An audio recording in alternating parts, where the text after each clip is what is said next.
Good morning, everyone. Thank you for joining us.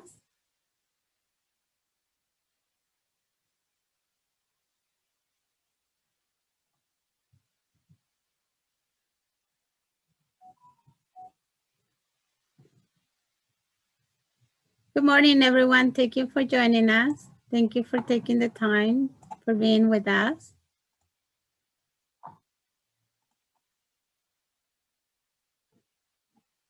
We're going to take a couple minutes to let everybody join. I hope that you are having a great week. Good morning, everyone. Thank you for joining us. Please, if you can, add your name, your school district or organization, and if you're already enrolled on CEP, or if you are interested in enrolling this coming year, please add it to the chat. And thank you so much for being with us today.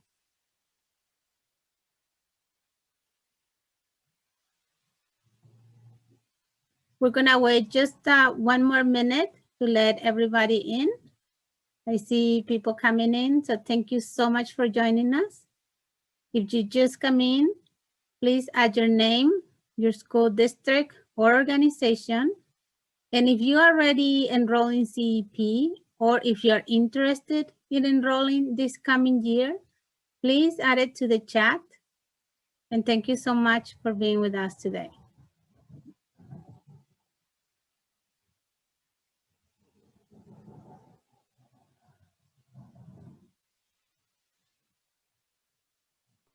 And to those of you introducing yourself in the chat, there is a to line, and if you click all panelists and attendees, then everyone will be able to see you and where you're coming from. So change the to line to all panelists and attendees. Awesome, thank you. Thank you, Emily.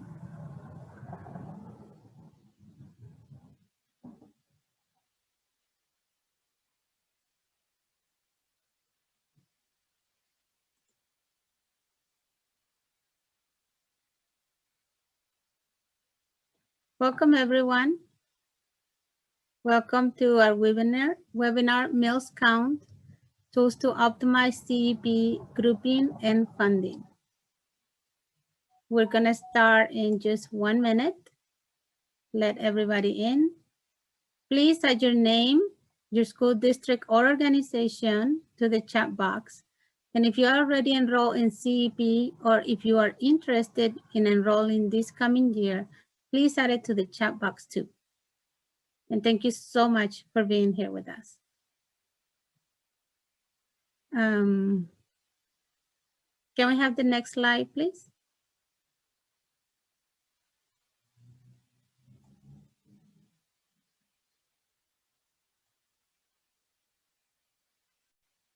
Welcome, everyone.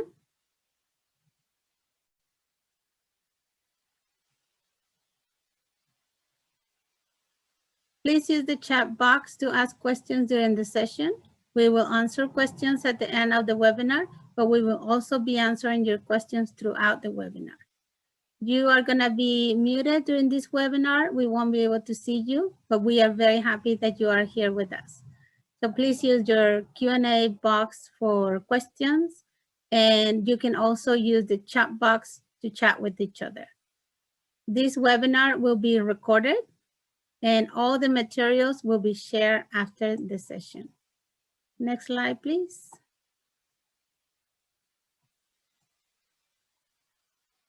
Hi, everyone, and thank you for being here. This webinar is hosted by Nourish California, and my name is Angela Nelson. I am a policy associate with Nourish California, and I will facilitate this webinar. I want to give you just a quick word about Nourish California. For over almost 30 years, we have worked to improve the health and well-being of Californians with low income by increasing their access to nutritious, affordable food. And we focus our work on Californians experiencing the greatest need and facing the starkest inequities. Our mission is increasingly urgent as the COVID-19 crisis continues to harm millions of families across California. And with the rising rates of unemployment and food insecurity, more students need access to nutritious school meals. So in this webinar, we are going to focus on the community eligibility provision, which is a federal program that it is a powerful tool that schools can use to meet the pressing needs of their students today. The economic effects of COVID-19 means that more schools are eligible to apply for CEP this year, and many schools can receive increased reimbursement through CEP. So this webinar is designed to help you with both. We will discuss just a bit why it's important to enroll in CEP this year and not wait until next year. We are aware and we celebrate the extensions of USDA waivers that will allow schools to offer free breakfast and lunch to all students. But we also recognize that this is a special opportunity to create a new base years for districts and to maximize their funding due to an increased ISP this year. Next slide, please.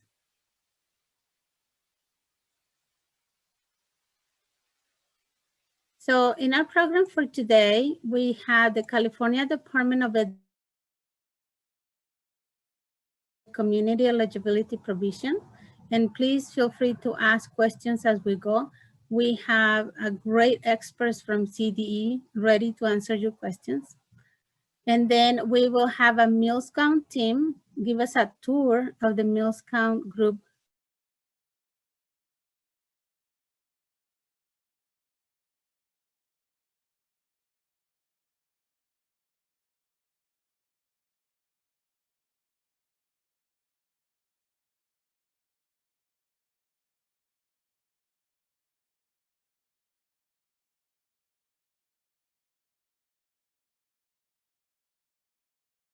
Overview of why it's important to enroll in CEP this year, and she will guide us on how to use the CEP, the federal funding.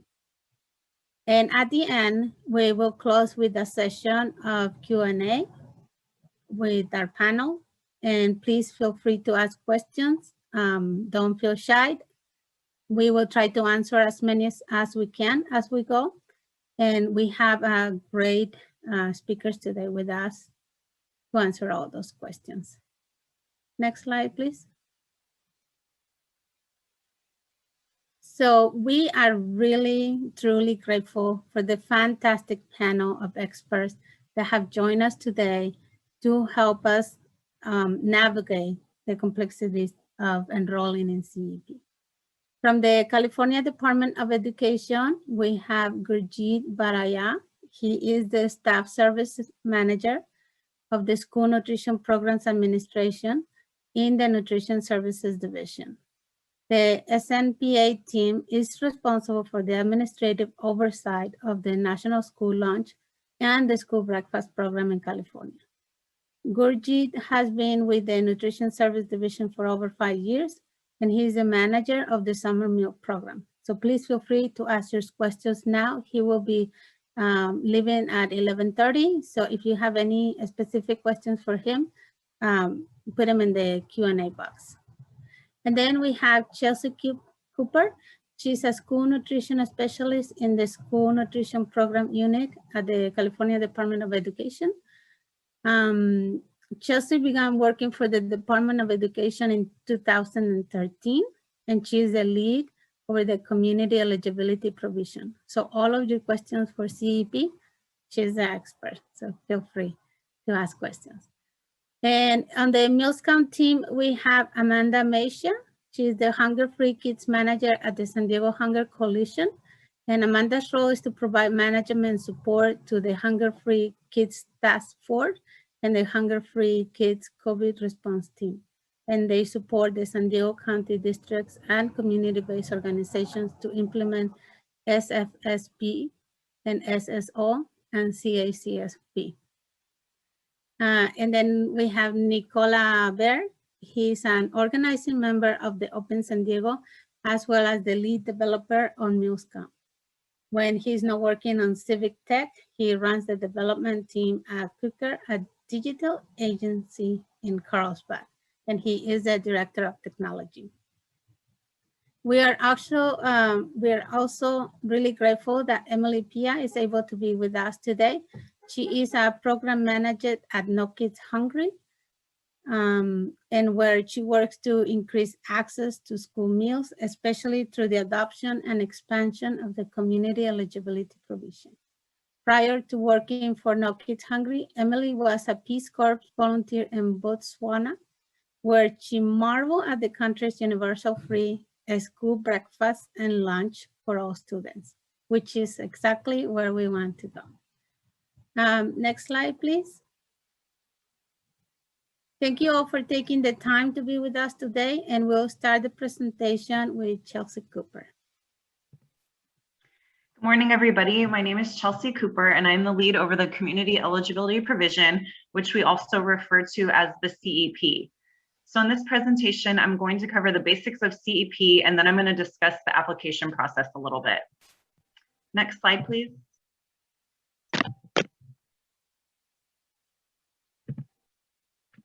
CEP is a four-year reimbursement option eligible for high poverty schools, and schools on CEP must serve breakfast and lunch each school day to all students at no charge. CEP builds upon other alternative provision options that the USDA had previously offered, such as Provision 1, 2, and 3. Unlike the other provisions previously offered, under CEP, schools do not collect any meal applications from their students. Claiming reimbursements are based completely upon the number of children who are eligible for free meals through the process of direct certification.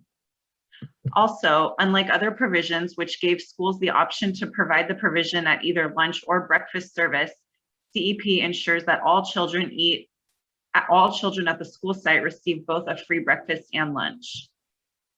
Next slide, please. There are three basic eligibility requirements schools must meet in order to participate in the CEP. First and foremost, schools must have an identified student percentage of at least 40%. The 40% ISP threshold must be met without any rounding, meaning if you have an ISP of 39.9%, your school would not be eligible. In the coming slides, we'll take a closer look at how we determine the ISP. Second, schools must serve both breakfast and lunch at no cost.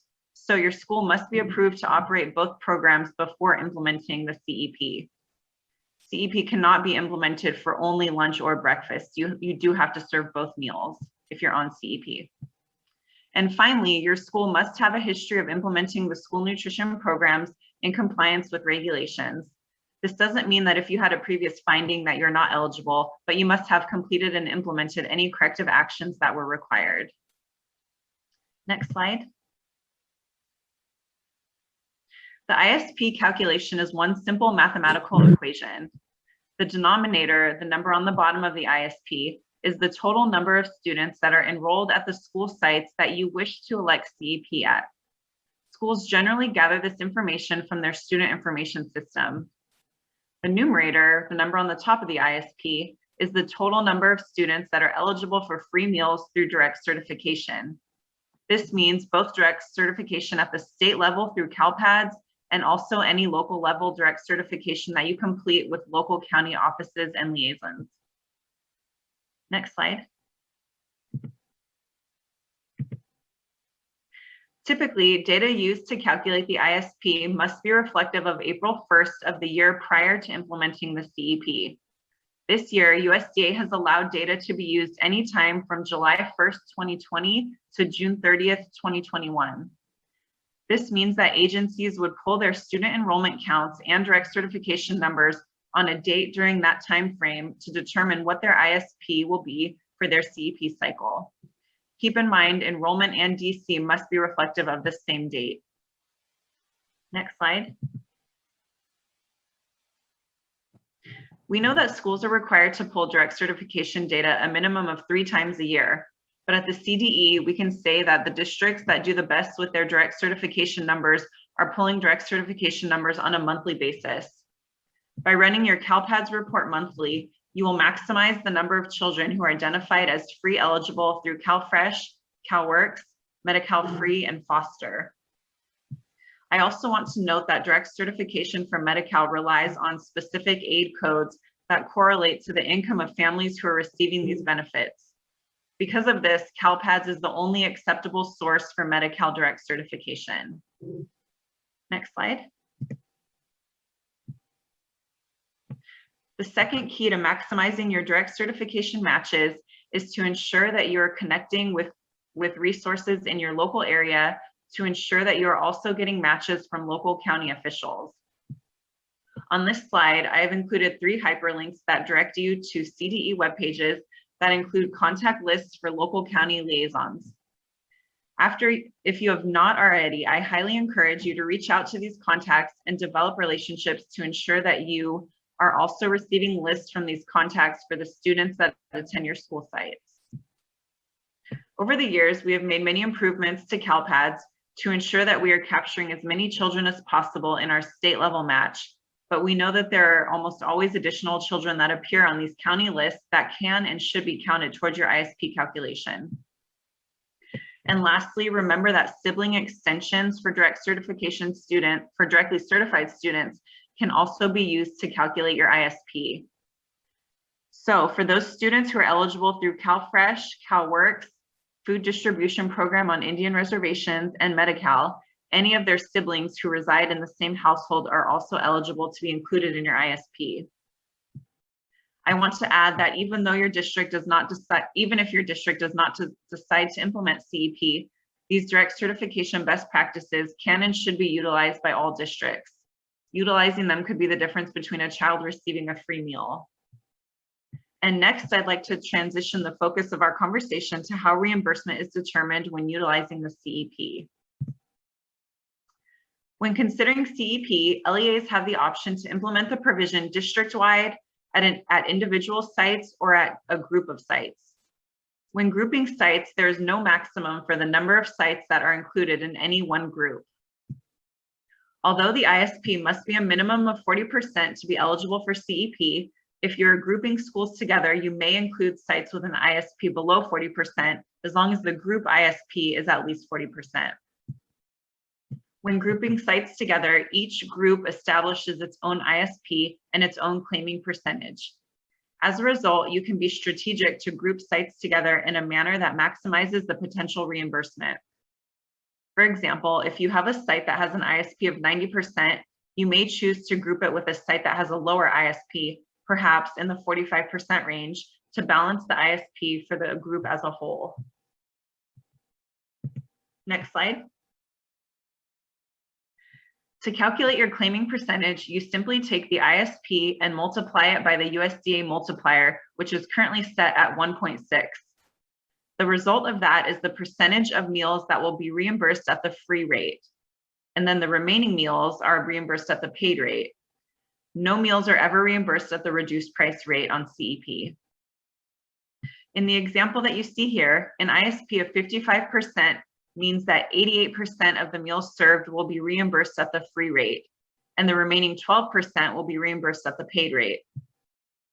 While the target ISP for each school district, site, or group of sites will vary, the magic ISP for 100% free reimbursement is 62.5%. What this means is if you have an ISP of 62.5%, all meals served will be reimbursed at the free rate. Next slide. One important thing to note is that once your district establishes an ISP, that ISP will never decrease during your 4-year cycle on CEP. In future years, if your district is able to identify a higher ISP, you may reapply to take advantage of the higher ISP. In these situations, the clock, so to speak, will be reset on your 4-year cycle. Another important note is that if your reimbursements are not sufficient to cover all of the costs of your nutrition program, that difference must be covered by non-federal funds. For most school districts, that means that their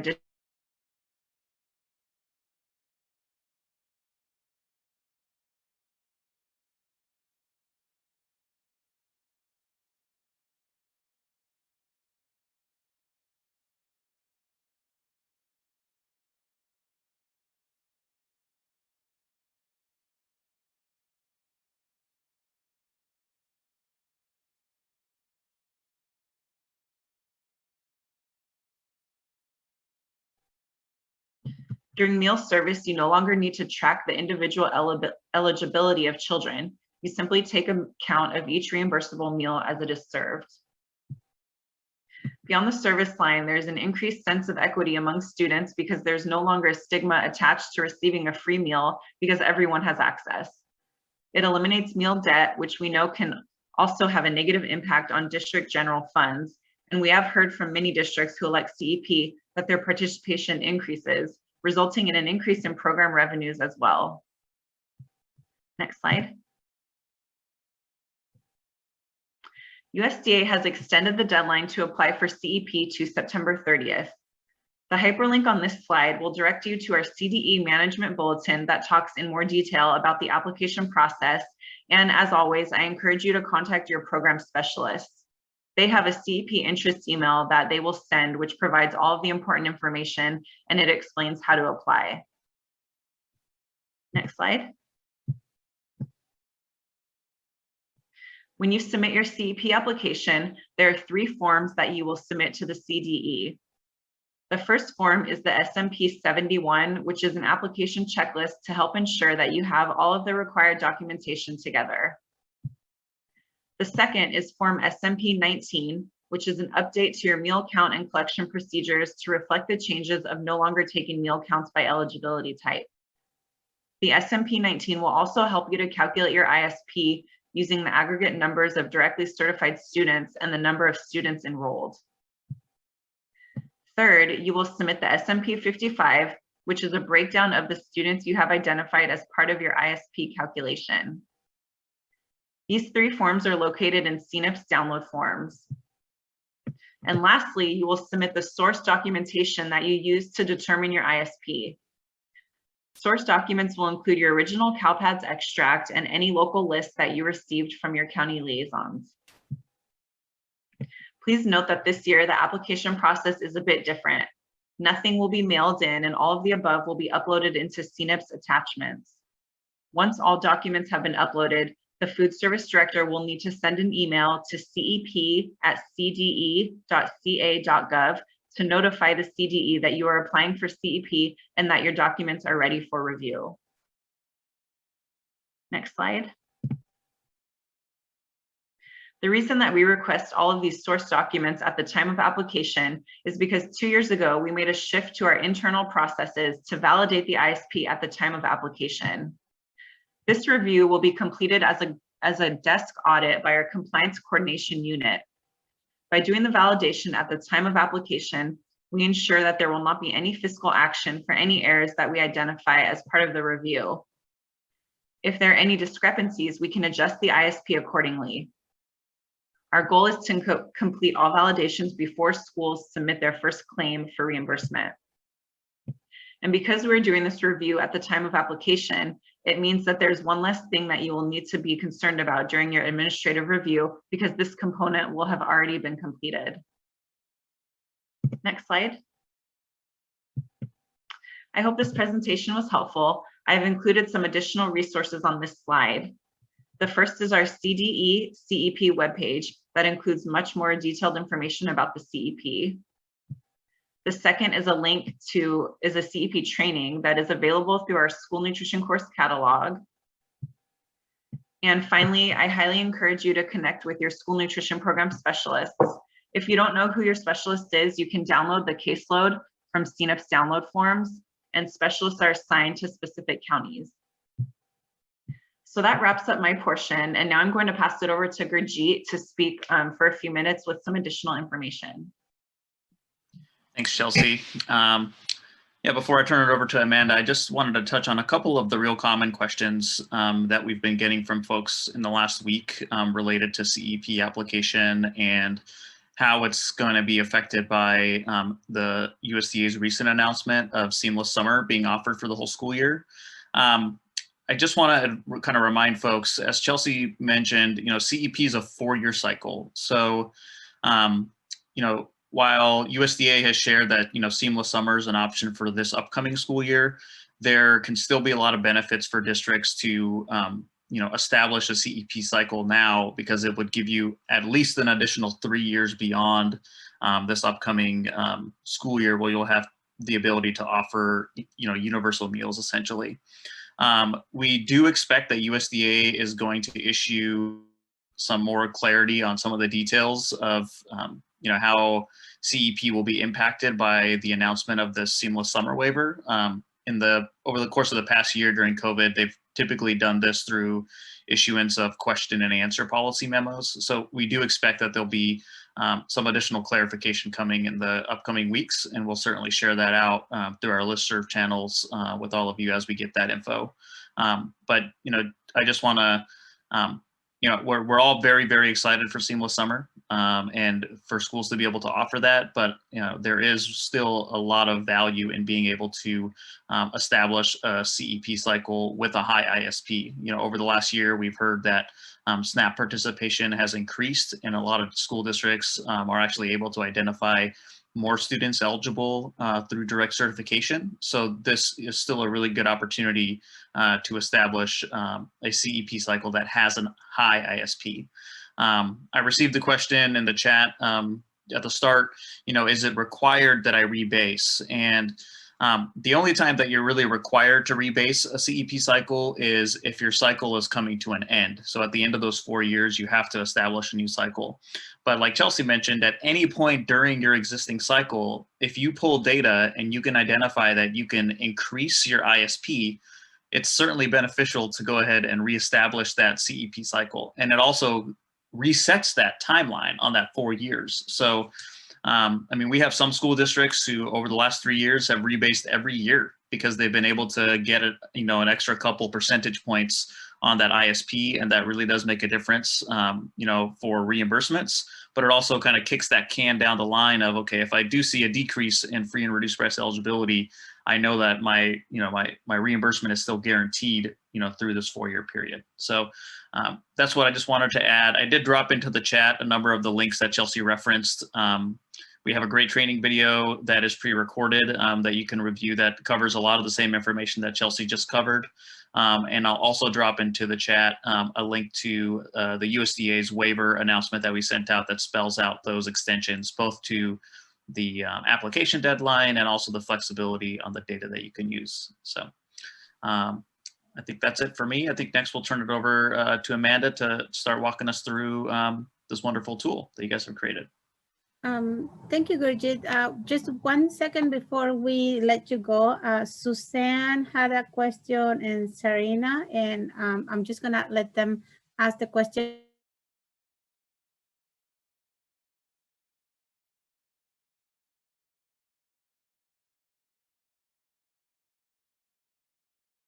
I'm not sure if Angela's froze for everyone else, but Angela's, can you repeat the question?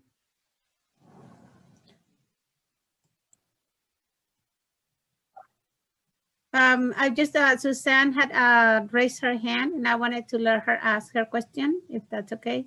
Suzanne, can you go ahead and ask your question? Thank you so much for giving me an opportunity. Yes, I heard through the discussion that we've got some leeway on dates, that we have through June 30th to reapply, but then I also heard a September 30th date. I was specifically asking about the date ranges. If you could clarify that for me, I'd appreciate it. Yeah, certainly. So Suzanne, the USDA really issued kind of 2 separate flexibilities through the recent waiver. So the first is that schools can use any date between the period of July 1, 2020 and June 30th, 2021 as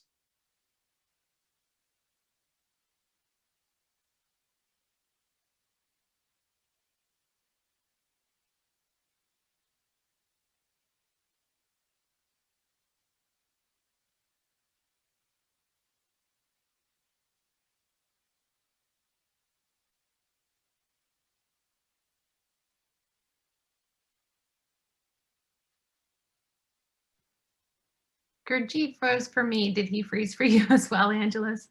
He did. He's frozen for me too. Okay, so we'll let see if he can come back to that question, or if he can write it down on the chat. And we will continue with Amanda now. Thank you. Thank you. We'll make sure we get you the answer, Suzanne. It's a really good question. So we'll make sure we get back to you. So my name is Amanda Mesha. I am from the San Diego Hunger Coalition, and I am here to introduce Meals Count. So Meals Count is a free tool to help school districts optimize their community eligibility provision application, maximize school meal funding, and fight childhood hunger. Next slide, please. So Meals Count is developed and supported by the collaborative efforts of Open San Diego, a division of Code for America, Nourish California, the San Diego Hunger Coalition, and No Kid Hungry. And we actually meet year-round to strategize, optimize, and improve Meals Count and promote its usage. And we couldn't be happier that you're all here. Next slide, please. So Meals Count is driven by an open source software application that automatically calculates optimal school groupings for the purposes of CEP, eliminating the need for time-consuming and often overwhelming manual calculations. So anything that helps me with math, I am personally in. And if you feel the same, Meals Count is for you. Next slide, please. And here at San Diego Hunger Coalition, because we are advocates for CEP and universal free meals, we use Meals Count as an advocacy tool. And here's an example of how we personally use it to reach out to districts in San Diego County. So we send emails to districts, and then we actually use the Meals Count tool to run the grouping options. And then we send out the results. And here's a quote from one of the readouts that we did. It's pretty simple, but it says, we're reaching out to see if you're interested in moving more schools over to CEP. We've already crunched some numbers using Meals Count, and we've come up with 2 grouping options. So we use Meals Count as a kind nudge to those districts that may be too busy to look into it, maybe considering it, but want to know there's an ally out there, or maybe they aren't aware that they are close or able to bundle. So we use it, Meals Count, as an advocacy tool, and it's been fabulous. Next slide, please. Oh, and now I am proud to present and kick it over to Nikolai Baer. Thanks, Amanda. Hi, everyone. My name is Nikolai Baer. So as Amanda mentioned, I am with Open San Diego, which is a volunteer brigade down in San Diego and part of the Code for America, a volunteer network. So we're volunteers here, and we've developed Meals Count in partnership with everyone mentioned and built this tool. And I'm going to give everyone a quick run through here. So I'm going to go ahead and share my screen. Apologize for getting this going here. All right. So hopefully everyone can see my screen here. So going forward, just kind of talking about what Meals Count does. So in this whole CEP process, of which there are many steps, Meals Count really fits this niche where you have your school sites and all your numbers, your identified students and your total enrolled, and you want to know how can we best group them when applying for CEP to maximize a reimbursement. So it takes in that data, specifically the enrolled, the eligible, and also the daily breakfast and lunch served. So we do take those ADP numbers in to just run the full calculations. And then we use computers to calculate as many possible scenarios as possible. And we do a bunch of algorithms and stuff like that and come out with a recommendation and kind of with the interface for you guys to really understand that recommendation. So kind of going to why grouping matters on kind of the technical level. So if you can imagine a hyper simplistic scenario, we have 4 schools, 2 of them are around 40% and 2 of them are 85%. So if we were to group them one way, as you see here, one group would be at the bottom of the level there, would only get the paid rate or possibly even be below it, depending on these numbers. And the other group would be completely at the free rate with a really high ISP, well over the threshold. So if we flip that around and we group them the other way, suddenly all 4 schools are above the 62.5% threshold and getting the full free rate across the board. So just by changing the application, we've suddenly freed up basically double the money, you know, in this circumstance, or not quite double the money, but double the free rate coverage there. So it really does matter. And, you know, and just as a more complete example, we took a look at Oceanside Unified. Now this data is a few years old, but really the optimizations that are happening here are relevant today. Just running a slight optimization, so running the model a few times, we come up with one, and then by running a whole bunch more, closer to what we do on the site, we see a 13% improvement, and that translates into $260,000 just by changing the groupings for the whole year. We just see a significant increase in the amount of reimbursement. So there is very much a real gain potentially. Now, not everybody gets a 13% improvement. Some people get more, some people get less. It really depends on the complexity of your school district and how those are all in there. And the truth is that this is so much information that it's really hard to understand how much you could get. So that's why we run those in these algorithms. So I'm going to start with a quick virtual tour here, just give you a broad sweep of the tool and how to use it, and then I'm going to follow up with a quick live demo. So the first thing is if you've got Meals Count, and this is all available right now, you can go to mealscount.com. From there, you click on Find Your District, and then once here, you can select your state, and then in your state under Filter Districts, you can go ahead and just type in, or you can scroll down to Find Your District, and then a little offset there, but you can select, so in this case I typed in Oceanside, and you can just go ahead and click on Oceanside right there, or whatever your district is. And so at the top of this, you're going to see the district summary. This is just the data we have. Now the data we have is from the 2020-21 FRAC CEP database. This slide I think is a little out of date, but it is the latest data that we have from the FRAC CEP database in there. And so you should see that here. And that being said, you're going to have to put in your projected data for the next year, and that's really kind of part of this process in Meals Count. So if you scroll down on the site, you can see down below the district summary, you can see all the different schools in there. Hopefully this is pretty close to what you have, but there might be some adjustments, and that's kind of where the tool comes in. So just to go through the column names here. So the first one is the recommended grouping column on the left. This is going to be empty when you first load up the site, since we haven't really run the optimization yet. Number two is going to be a school code. It's really important. This is ID. This school code is unique. I think for California, all these school codes are filled out, but potentially that might be something you have to do. Then the school name for reference. There's a total enrolled. That's the total number of students. There's total eligible. So this is really the end of the certification process that Chelsea was so well describing earlier. So this is after you figured out how many directly certified, homeless, migrant, all that stuff, and you've deduplicated all that information and done that per site. That's that final number. And then the third one is going to be the breakfast average daily participation. So again, this is a complicated number that, especially given the last year and just the challenges of the last year that you all have so bravely been dealing with.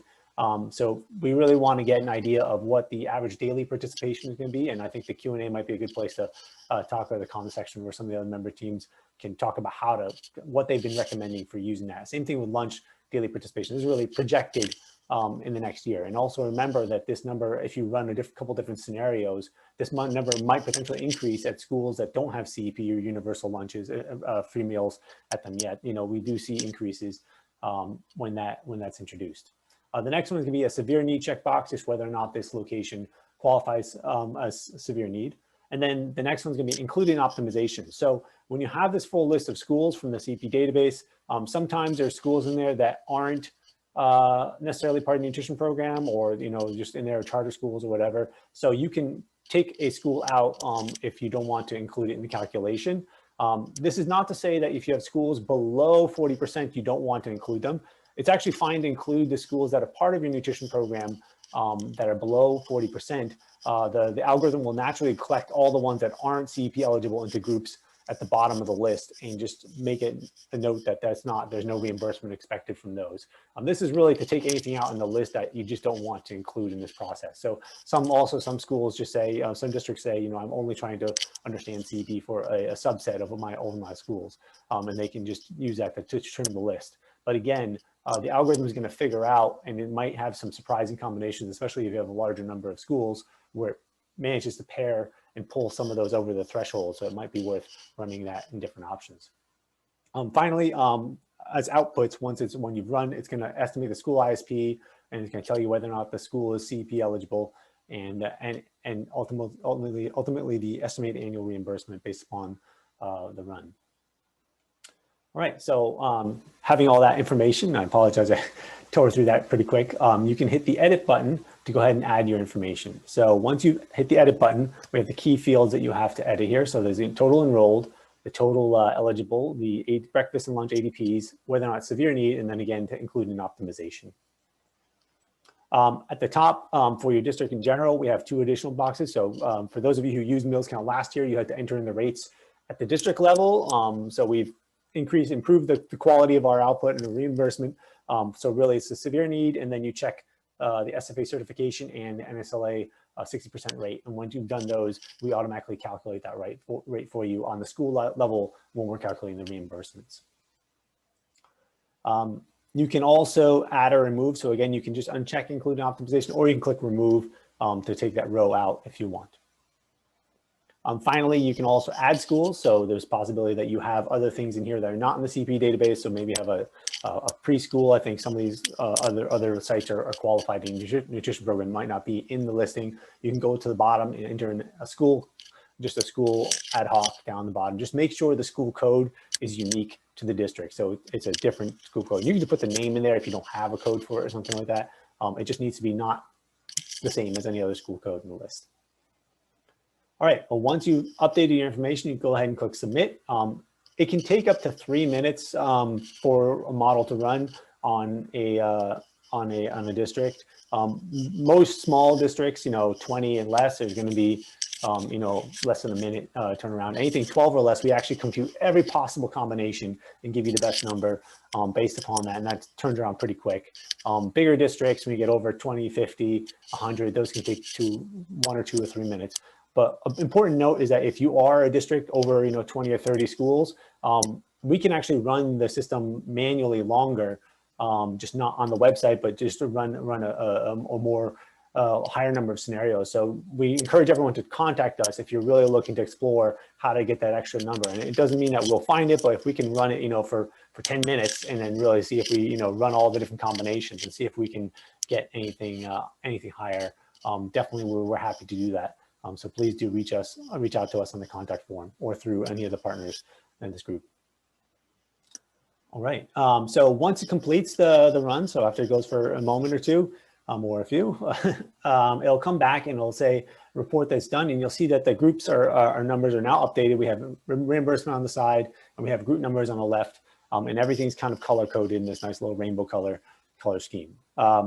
So at that point, also at the top, it's going to list out the total estimated annual reimbursement for the schools listed and the sites and the groups listed overall. So, and again, just this note is that larger districts, we can get better results if we run it longer and tune some parameters. So please do reach out to us if you're really looking to optimize. You can also at the top then go and click by group and see the group aggregates there. So it'll just show the aggregate ISP, group ISP, and estimated reimbursement for each group. A new feature this year, since what we found is that even if we do this kind of magical calculation of optimal groups, there's just a lot of scenarios where that doesn't necessarily fit what is viable for that. One of the classic examples is one of the schools here, Fallbrook. They have 2 schools on the military base that have low ISPs, but they really would have to keep those in the overall meal program if they're going to do CEP and free meals, just from a community standpoint. And so you can go in and you can actually manually tune a group, tune the groupings, and it will recalculate on the fly. Just quick turnaround, it will recalculate on the fly the change of that when you change the groupings for individual schools and move them around a bit. So that's something you can do. As it does that, it's going to keep a grouping history of your session. So just while you have the browser open, since nothing's stored saved outside of here, it will keep that, and you can go back and forth. And what you'll typically see, in most cases, you'll just see that the recommended grouping is going to be the highest number. But hopefully, if you can adjust to what your individual requirements are per your district, you don't see a huge decrease, and you can kind of see what's the right fit and experiment a little bit.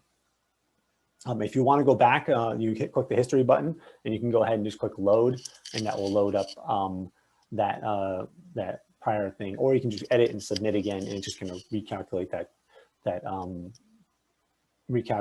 optimization. So finally, saving your work.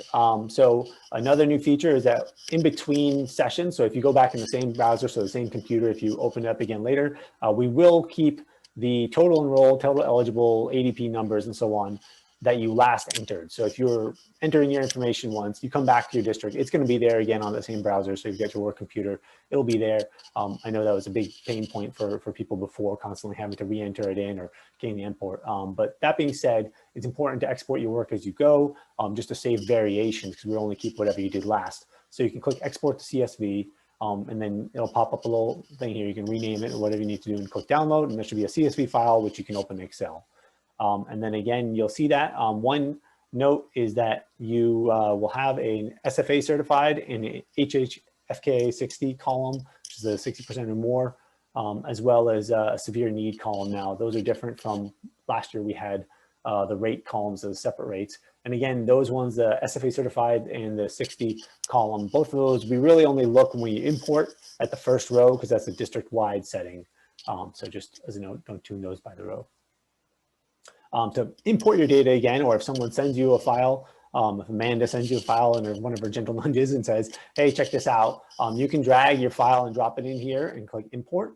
When you do that, it's just a little challenging, is that you'll see that the file show up there. Then you have to go ahead and you have to close the X button at the top of the import window. Then you have to edit, submit again to just resubmit it to recalculate the grouping. So even though you've imported that, it hasn't done the calculation. So you just want to go edit and submit, and it'll send those numbers up there to recalculate the groups.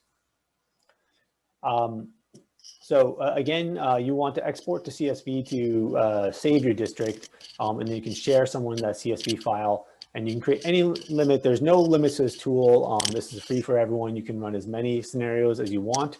We definitely encourage everyone to go in there and, experiment, especially with things like, obviously your enrollment, you have different scenarios as you're trying to figure that out, and then also experiment with different participation rates. And I think Emily is going to actually talk about some tools that we've been working on to streamline that process even further, because we know that it's really kind of a projection thing where you want to understand here are the different possibilities that will come.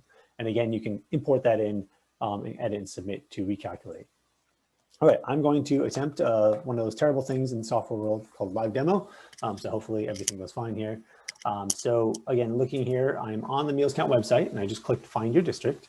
I'm going to go here. I'm going to click on California. That's what we're talking about today. I'm going to type in Fallbrook this time, since it's got less schools, so it goes faster. So you can see here's Fallbrook Union Elementary District. And so here you can see this has popped up.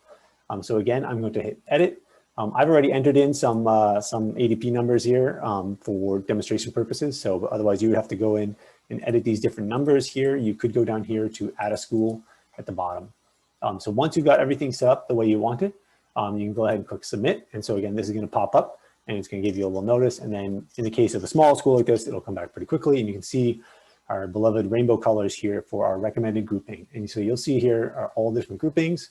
You can see on the right here, we do have a little hover overlay here. When you go hover over it, it'll show you which rates we use for each school. So if you change the severe need checkbox and so on, those will change those rates. And that's based upon the USDA CEP Calculator rate sheets that they have there. Again, you can hit edit again, and you can see that we can change SFA certified. We are pushing this out to be a default number. I know it's not something defaulted now, so something to remember here, but that will be default true based upon what everyone has told us. So again, you can hit submit again, so you can rerun it again, and that should be quick. And then again, to edit this, so if I want to put a Mary Faye with Fallbrook STEM, I could click one here, and those are put together. And then again, you can see the history, and then you can see it went down a little bit because it's no longer optimal, but that's the one. If we want to go back to our first one, we can load, and it goes loads this back again. And again, export to CSV. You can see here, I can just go ahead and download this, and then we will get a different thing here. We can see here's the CSV file that just came in here.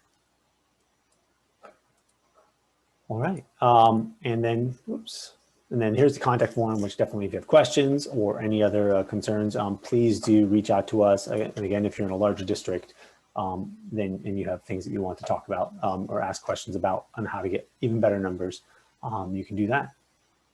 So with that, I'm going to hand it back here to I guess, Amanda, you're, Emily, I think you're next, right? I think so. right. Let me go ahead and pull the screen back up.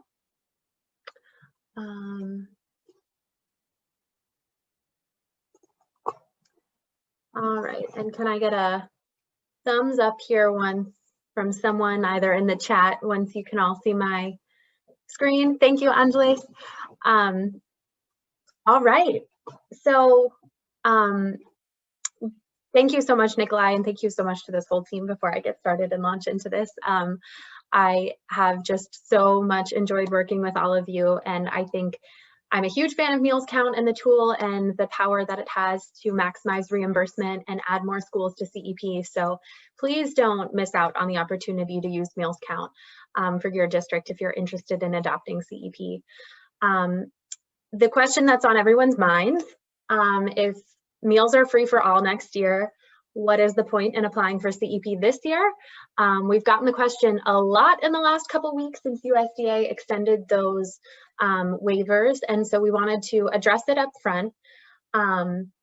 If you apply for CEP this year, it is essentially a no-risk opportunity to lock in your current ISPs, which are likely to be higher than they will next year as the economy rebounds from the pandemic. So if your ISPs decrease next year, you're going to be really glad that you applied this year, because remember that CEP is a 4-year cycle. So you'll be able to lock in your current ISPs through school year 24-25. So you're locking in your current ISPs, higher reimbursement rates, and the ability to serve meals free for all students for 4 years, not just this upcoming year. If your ISPs increase next year, then great, you can reapply just like Gurjeet was talking about earlier, and you will just submit a new application with your higher rates. If they decrease and you don't apply this year, then you might have missed out on an opportunity to lock in higher ISPs and higher reimbursement rates. So it's essentially a no-risk opportunity that expires September 30th to apply for CEP, lock in those rates, and always remember that if you decide come next year for whatever reason that you do not want to operate CEP, you can always decide to let CDE know that you will be switching back to standard counting and claiming. There is no penalty for dropping the provision at any point. So definitely take advantage of this extended deadline that USDA has offered to run your numbers, run Meals Count, and apply. If you have any questions about that or want to talk more, throw it in the Q&A, and we're going to get to Q&A shortly after I'm done here. So just to kind of put some numbers into what I just shared, we ran an example district. On average, ISPs from 2019 in California to 2020 decreased a little over 0.5%. Some decreased more, some decreased less, but on average, there was a decline from the 2019-2020 school year to the 2020-21 school year. And so we did an example calculation with a sample district where we figured a 1% decrease in ISPs from this year to next year, and what would the impact on revenue be for a district that didn't apply for CEP this year and waited to next year, and they saw a 1% decrease in their ISPs. And so you can see the sum at the bottom. I'm looking to my other screen here.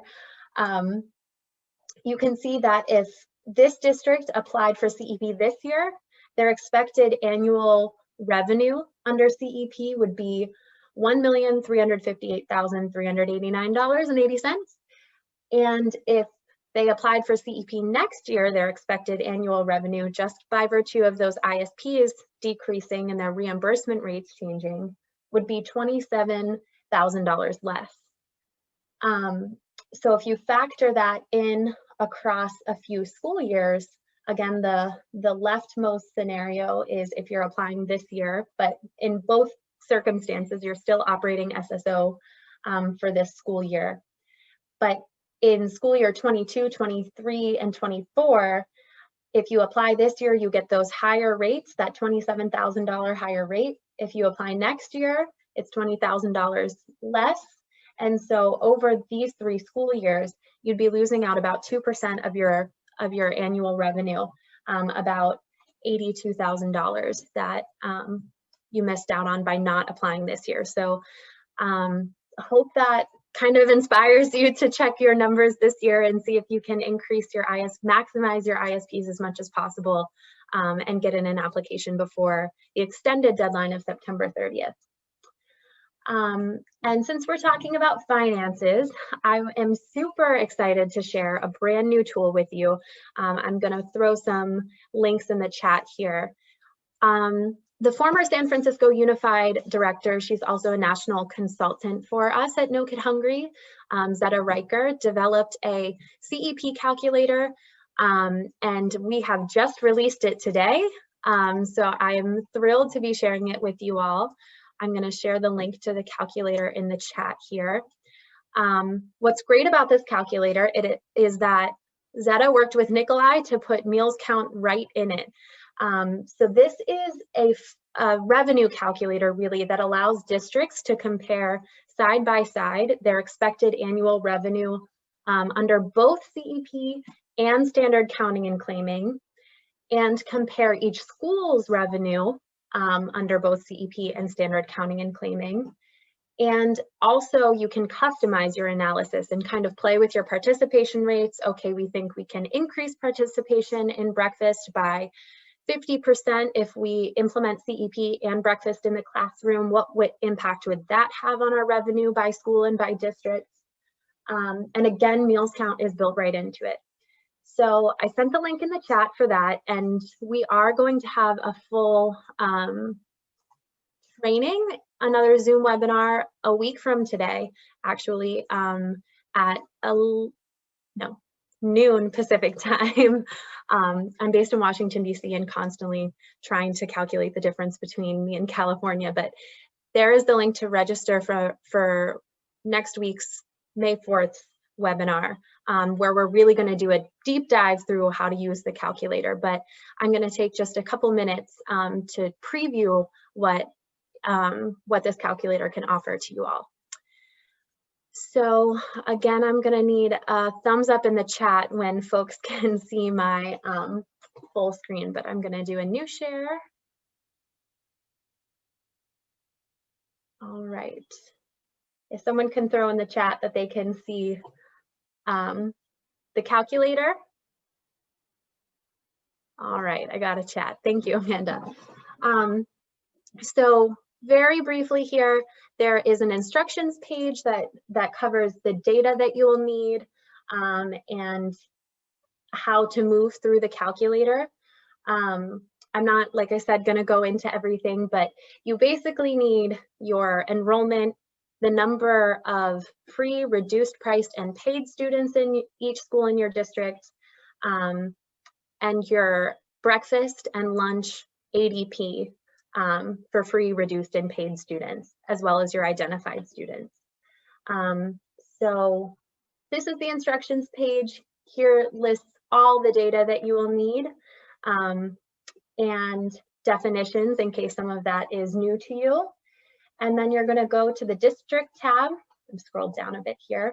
I've preloaded data in here just to show you the results and what it looks like. So I put test district, you'd put your district name, whether you qualify for that 60%, that higher reimbursement rate for lunch, if your menu is certified for 7 cents, the state that you're in, and then here's where you're going to put your local cost. So what students pay if they are reduced priced or full paid students for breakfast and lunch by school type. So you would enter those figures there. And then you're going to come to the third tab, which has school data. And you're going to enter all of this data here for each school in your district. And you enter in data where it is yellow. So these calculate on their own on the white cells. So anywhere where you see yellow in this worksheet is where you will enter your district's data. And then meals count is built right into it. So I'm going to select this button to complete grouping analysis. And this is a small test district, but sometimes it takes a while because it's directly interfacing with the meals count website and sending your groupings back in. So know that it can take a few minutes. Just pull up your emails, answer your emails, do something else in the background while you wait for the grouping analysis to complete. And then it'll pop up and tell you when it's done. And grouping analysis complete. So it's basically recommending 3 different groups for this district. And again, I'm moving through this really quickly, but that is the data that you enter, and then the rest is results for you to interpret. So for this test district, it says under current program, so standard NSLP, standard counting and claiming, you'd make $2.8 million. If there is no change to participation and you adopt CEP in this district, your revenue falls to 2.2. But we know that when most people adopt CEP, participation increases for all of the wonderful reasons that Chelsea said: the decreased stigma, the increased access, facilitates breakfast after the bell. So we looked at research that showed the average participation rates for CEP districts once they've adopted, and research shows that the average breakfast participation rates in CEP schools is 47% and lunch is 73%. So factoring those expected participation rates, you're actually looking at 3.9 million, which is a big shift over the current program revenue. And then if you implement breakfast in the classroom, we know that CEP and breakfast in the classroom shows an even higher participation. And so this yields a over $4 million revenue. So this is the summary tab, and then you can dig into the results by district. So each of those scenarios are presented side by side here. If you remember, this is the no change to participation. So you see quite a few, a pretty significant revenue loss in this scenario, but if you can reach those expected participation rates, you're seeing a pretty big gain. And then Zeta also built in here, which is great, an advanced analysis tab. So as I mentioned, you can come in and kind of customize your expected participation rates and what they might be. So if I said, you know, I think we're going to implement breakfast in the classroom in Taco Elementary School, and I think we can hit 55% ADP. What does that do to my revenue? So that is a summary of the CEP Calculator, a really quick version of it. And I think with that, we're going to head into Q&A, and I'm happy to answer any questions on this. Again, Zeta will be walking through the calculator on Tuesday of next week, and we'll have a lot of time to answer questions about how to use it. So thank you so much for having me, and please let us know if you have any feedback on the tool or if there's anything we can help as you're moving through it. And again, just strong encouragement to adopt or apply to adopt CEP this year, because there's not much to lose and a lot to gain. So I'm going to switch us back to the PowerPoint here, new share, and we're at Q&A. So I will hand it back to you, Angelis. Thank you so much, Emily. And thank you everybody for sending your questions. We are going to start going over a few of the questions. Some of them have already been answered. So if you can see the answers there, and if you have any extra questions on those ones, please let us know. There was a question here from Lucy Alberta, and she was asking, how much does meal counts cost? And if we can provide the website so they can look into it. Can somebody please put the website on the chat? I put it in the answer, but Meals Count is a free tool, and it has been developed by Open San Diego volunteers. A big thank you, because they have working actually years on this project. And so thank you so much. And thank you to all of the nutrition directors who participating in developing this tool. Thank you to San Diego Hunger Coalition and No Kid Hunger for making this tool possible. And we will go to another question. I think this one will be for Chelsea.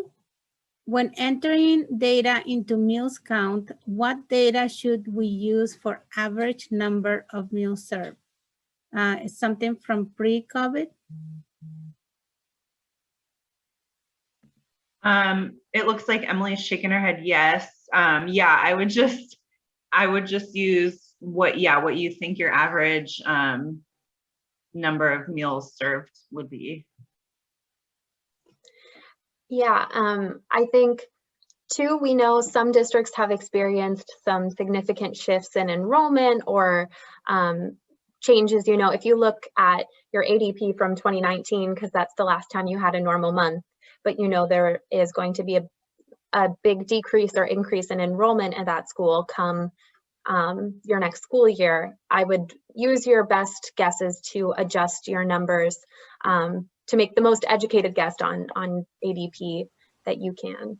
I'll just chime in on that also. The reason that meals count needs those numbers is really to get the fine-tuned grouping possibilities. So it doesn't, you know, it doesn't in the end, it doesn't influence your application. It just says, you know, we just have seen enough differences across different districts and different sites in participation that sometimes that can push the needle in how meals count groups those schools together.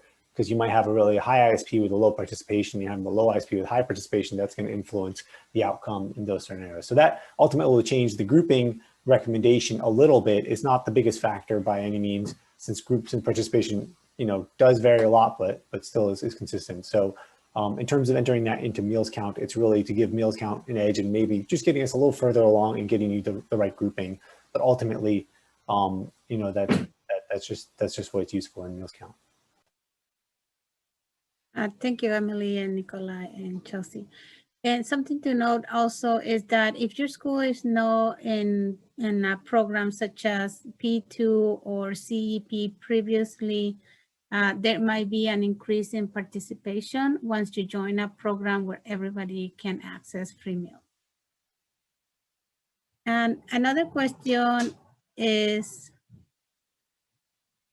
if anyone can speak to the possible impact to CEP from SB 364.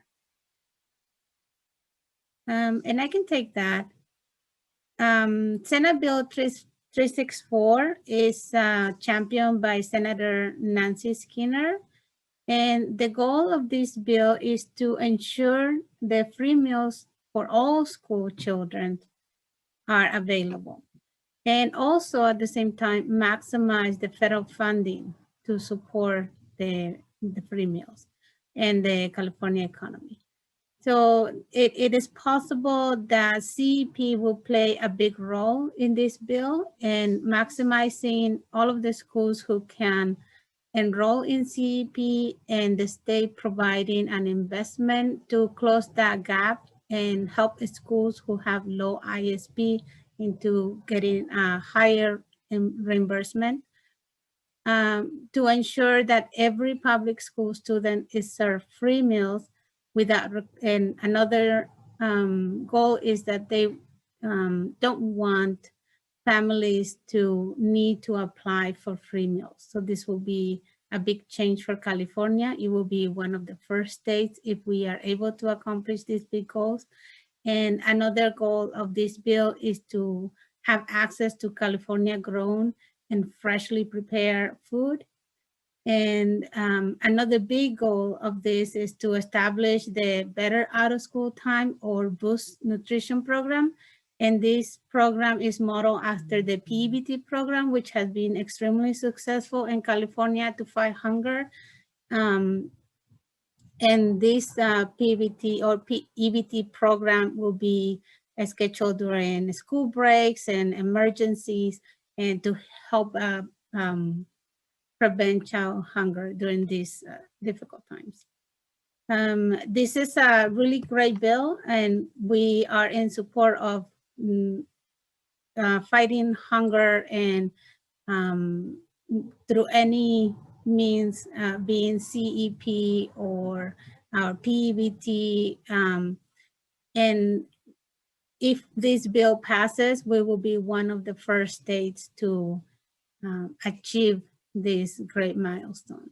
So that's how we are not sure yet the policy mechanisms, but those are the goals of the bill. Now, do any of you would like to add for SB 364, Chelsea or Emily?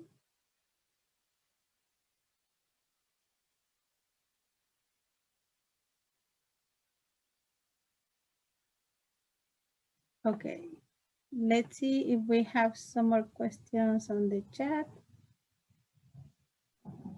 I do want to, I saw Serena asked a question about CEP or Provision 2, and I just wanted to add some additional thoughts to that one.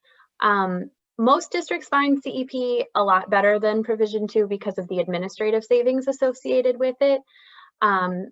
However, there are some districts that I've talked with who have looked at their numbers and just find that Provision 2 works better financially for them. I find that that's most common in rural areas or in areas where there are a considerable amount of families with immigration status who may be fearful of applying for CalFresh and the other benefits programs that certify students automatically for free school meals. So essentially what happens is ISPs look really low compared to the free and reduced priced meals application data in some of those circumstances. And so because Provision 2 bases your reimbursements on your free and reduced price participation rates, not your ISP times 1.6, some districts find that Provision 2 works a little bit better for them than CEP, even though CEP has more administrative savings because their ISPs are really low, because families are eligible but not enrolling in those benefits. So if there's anything we can do to support financial analyses and helping you make the calculation, please feel free to reach out. That calculator that I previewed is not quite tuned for Provision 2, but we have folks who can support. So I'll throw my email in the chat if you have questions about that. But thanks, Sandra, for letting me jump in. Thank you, Emily. There's another question that Gurjit answered, and just in case some people hasn't read it, the question is if we need to rebase our CEP percentage, even though the SSO waivers were just released, allowing districts to continue serving meals at 100% free reimbursement. And I'm wondering if you'd like to take this, Emily, just to extend a little bit on the answer. I have to be completely honest and say I was starting to type my email address in the chat and I missed the question. Would you say who asked the question? I can probably read it here. Lucy Alberta has a question. Do we need to rebase our CEP percentages? Is it that one? Okay. Mm-hmm. Yes, I think in general, we as advocates are always saying it's best to every year look at your ISPs, and if they go up, reapply. So even if you're in the middle of your CEP cycle, look at your ISPs, try to maximize them, work with your districts, you know, McKinney-Vento liaison and extend eligibility and reach out to all of the liaisons that Chelsea shared and see if you can increase your ISPs. If they do go up, reapply. But if you're already in the middle of a CEP cycle, you don't need to, unless your ISPs go up, in which case it just makes sense to. And if you are not yet operating CEP, again, I strongly encourage to look, because you can always reapply next year, even though you're not operating this year. Or you can decide not to operate the provision once you get around to actually being ready to operate it. So I hope that adds. Thank you. And Vanessa asked, why would anyone consider CEP this year when we have SSO waivers for all children to eat for free? I think it's just more of the same as my last answer, which is if you apply let's frame it the other way. If you don't apply and your ISPs go down, you've missed the opportunity to lock in higher reimbursement rates. And I think it's more likely that ISPs are going to decrease next year than increase, barring any new major national catastrophe that'll tank our economy. So I think it's smart, because if USDA had not extended the deadlines, I would say it's a really rushed timeline right now. But USDA extended the deadline to June 30th. So you even have a couple more months to run your numbers and identify more students and add to your ISP. And then you have up until September 30th to get in your application. So that gives you more wiggle room and some time to think and plan.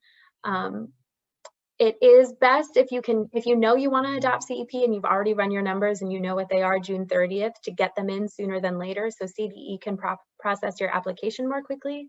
But know that the deadline of September 30th does exist. So then one last question. Has anyone on the call or panelists worked with a K-8 district that want to conduct household matches to a 9 to 12 high schools?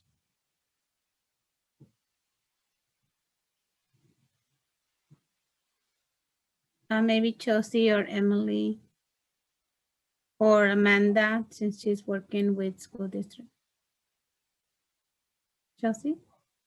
I was going to volunteer Chelsea. Off the top of my head, I don't know of any. I mean, I know all districts do household, well, not all, but most districts perform household matches, but I can't think of any like specific districts off the top of my head.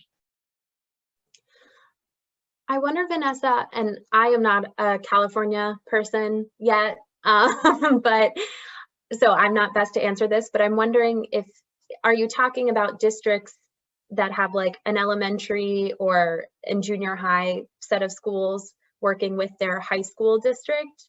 And if you're kind of two separate entities, how do you share data between one district? And a yes. Maybe.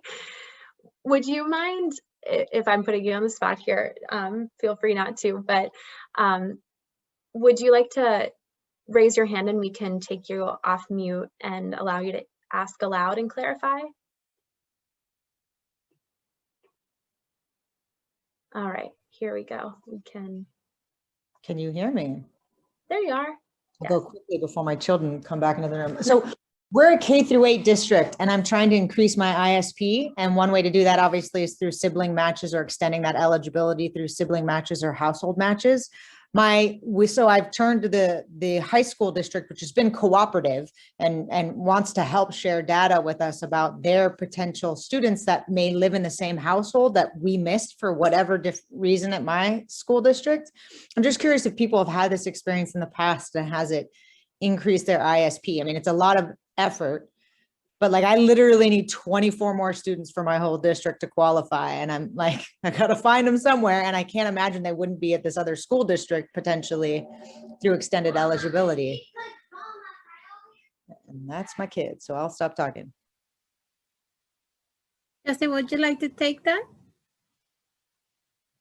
Yeah, like I said, I know there are districts that have done it, but I can't think of any off the top of my head that I could, speak to.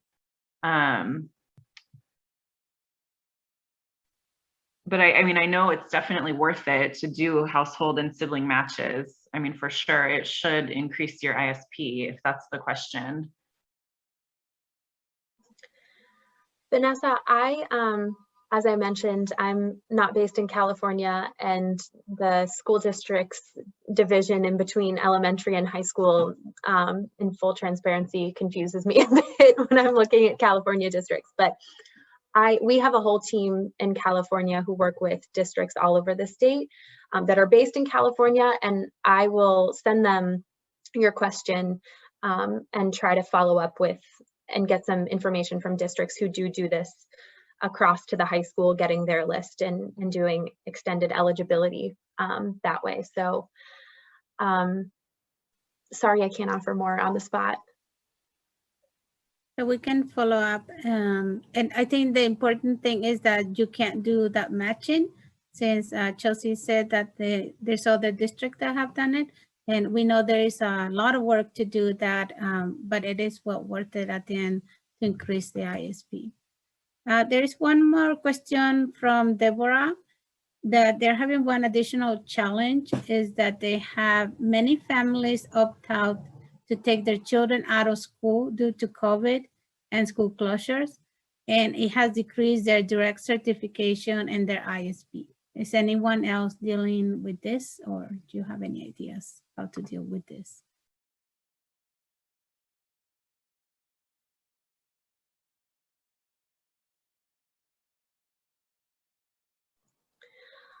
I don't have any good advice other than and this isn't advice, but you're not alone. I know we're hearing this in districts across the country that enrollment is decreasing and families are switching to virtual, and they're losing ISPs.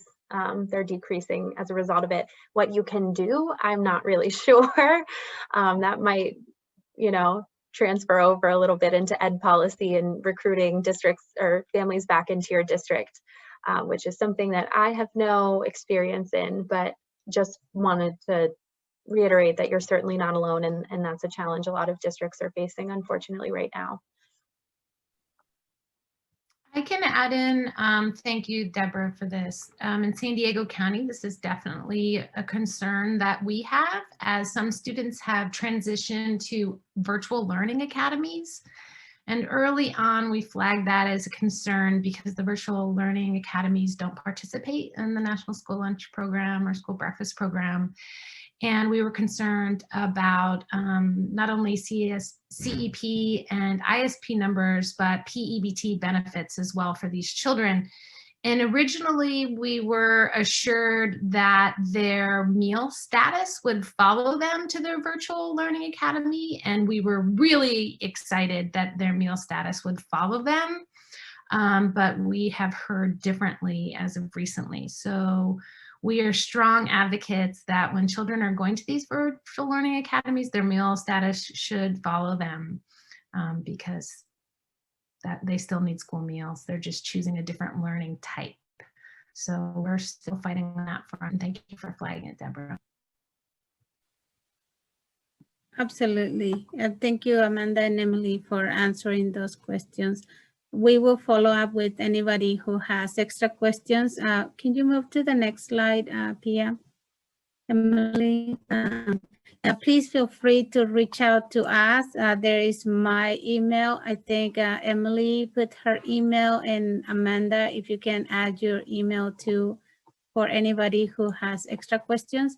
And you can also reach us through the Meals Count website if you have any questions for the tool, suggestions, need to calculate your ISP or your grouping. Please feel free to reach out. And thank you so much for participating today and for all of your questions. We really appreciate that you are making a great effort to feed all of our kids in California. Thank you so much, everybody, and thank you to all the presenters. Have a great day. Thanks all. Bye, thank you.